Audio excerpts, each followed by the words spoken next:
God's feast days, God's high holy days, which are found in the Holy Bible. So is the Dana-Baram tradition that the Afro-Turks, that you Afro-Turks celebrate, is that found in the Holy Scriptures? Is that found in the Bible? Did God ordain Afro-Turks to keep the Dana-Baram or the calf festival? So let's watch this clip showing you the history of the tradition you keep. Aisha Urundu remembers the Dana-Baram festival as a family tradition. The celebration is for Turks of African descent, and her family's been going almost since they arrived in the Ottoman Empire in the 18th century.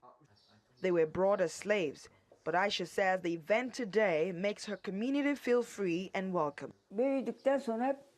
I've always tried to attend the Dana festival. I try to go every year because it's very important for our culture and heritage. The tradition and culture of our ancestors must be passed on to the next generations. Even at 87 years old, it's still Aisha's favorite thing to do.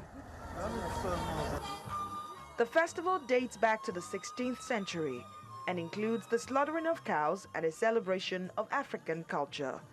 But in the last decade, the emphasis has been on teaching oral history. The aim of documenting our oral history is to keep our dying culture alive. We want to have more written information about our culture and traditions so that the next generation of Afro-Turks who want to learn about their ancestors can have resources and an archive in their hands.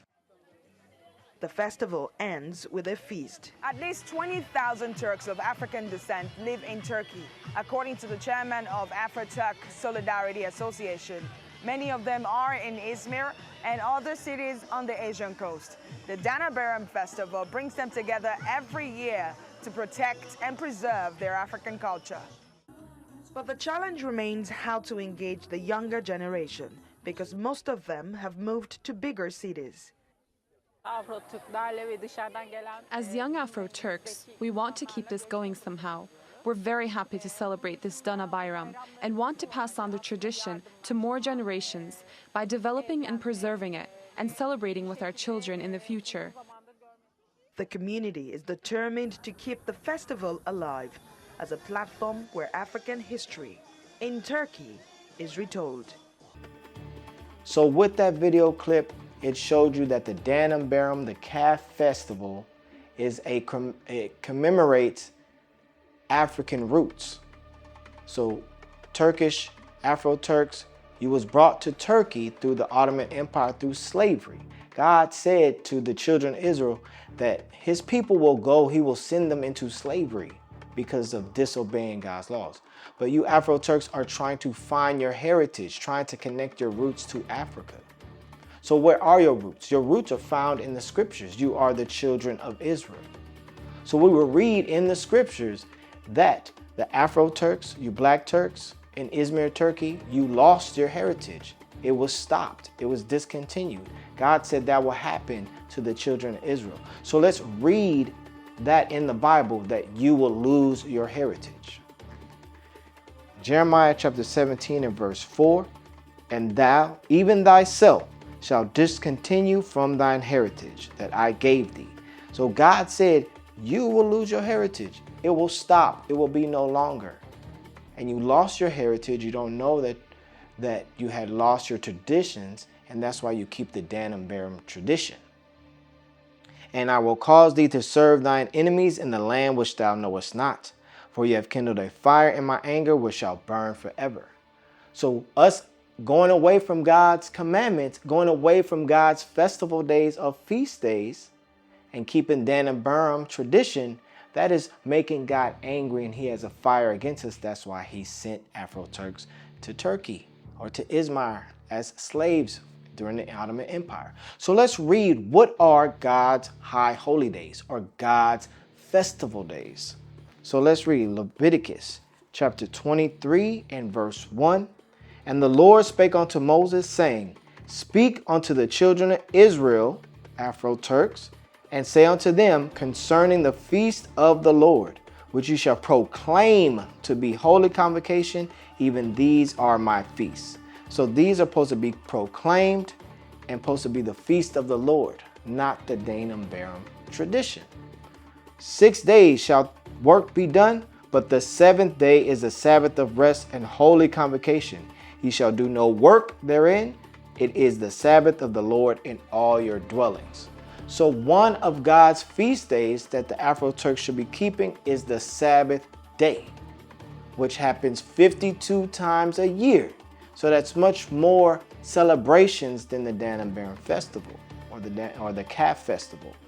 So this is one of the high holy days that Afro Turks you must keep. So you have also Pentecost, Passover, and Tabernacles, as well as festival days we must keep. Because on the Sabbath day, again, there's no work, no buying, no selling. And we can read that in Exodus chapter 20 and verse 8. Remember the Sabbath day to keep it holy. 6 days shalt thou labor and do all thy work. But the 7th day is the Sabbath of the Lord thy God. In it thou shalt not do any work, thou, nor thy son, nor thy daughter, nor thy manservant, nor thy maidservant, nor the cattle, nor thy stranger that is within thy gates. For in 6 days the Lord made heaven and earth, the sea, and all that there is, and all that in them is, and rested the 7th day. Wherefore the Lord blessed the 7th day and hallowed it. So the Sabbath day is supposed to be hallowed, which is Saturday, the 7th day of the week. You're supposed to keep that, no work, no buying, no selling, and everybody that dwells in your house is supposed to keep that day. And again, you have other feast days that you're supposed to keep in Leviticus 23, and that is your heritage, Afro Turks. That is your heritage found in the Holy Bible. Shalom. What is a nation?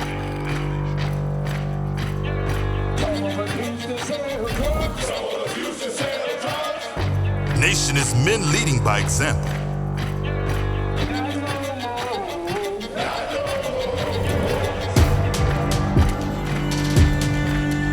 Nation is family.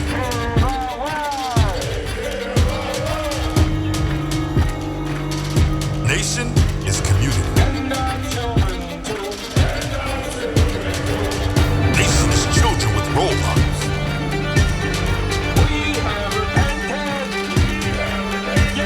Nation is unity.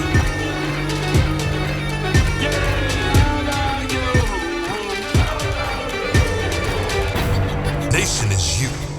And finally, my brethren, be strong in the Lord, His word